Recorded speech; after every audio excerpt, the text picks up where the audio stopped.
L'acte même de créer un art traditionnel ne serait-il pas le but, tel un chemin sacré, tracé pour nous par le divin, un moyen d'entrevoir, de se connecter ou de se rappeler qui nous sommes vraiment et d'où nous venons? L'art traditionnel serait-il donné à l'humanité par des êtres divins pour que nous puissions toujours retrouver le chemin du foyer comme une étoile polaire, une échelle dressée vers le ciel? À l'instar de l'échelle de Jacob, nous aussi, nous aurions un moyen de nous élever. Semblable à l'étoile polaire, la beauté et la bonté nous conduiraient et nous orienteraient. L'auteur russe Dostoïevski nous dit ceci: la beauté sauvera le monde. À l'inverse, le déni ou le rejet de la beauté nous détruirait-il?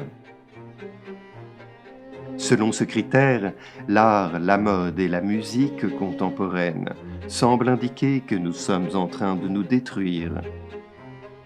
Parce que l'art est développé dans une certaine polarité.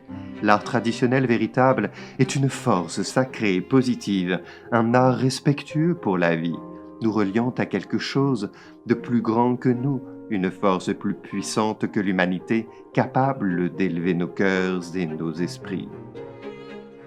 Ainsi, ceux qui ont des intentions cachées ont cherché à contrôler nos cœurs et nos esprits pour leur propre bénéfice. En d'autres termes, ceux qui contrôlent l'art et les artistes contrôlent le message. Ceux qui contrôlent le message contrôlent alors les masses.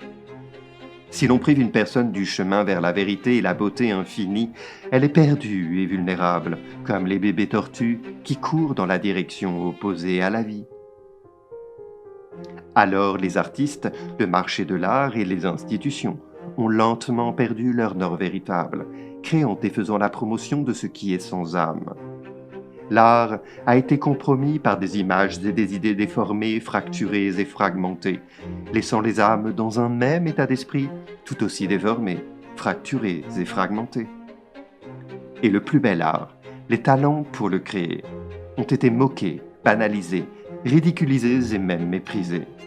Ils sont peu nombreux ceux qui se souviennent comment faire et comment apprécier.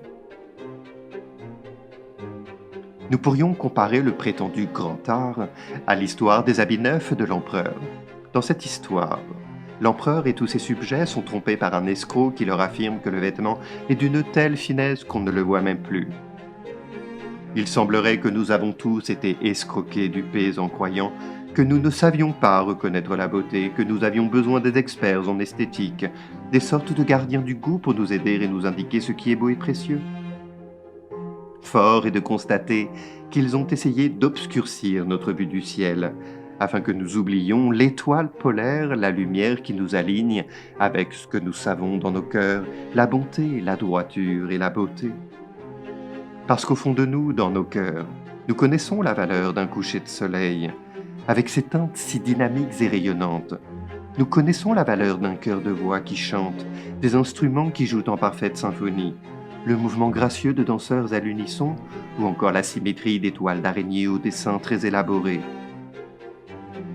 Nous savons. Ainsi, fort de ces connaissances renaissantes et de cette conviction dans leur cœur et leur esprit, de nombreux artistes retrouvent à nouveau la création d'un art traditionnel et magnifique. Certains ont commencé à réclamer cet héritage laissé à l'humanité, la collection d'œuvres d'art magistrales qui nous rappellent qui nous étions, qui nous sommes et nous inspirent pour ce que nous pourrions encore devenir. Monter l'échelle vers le ciel.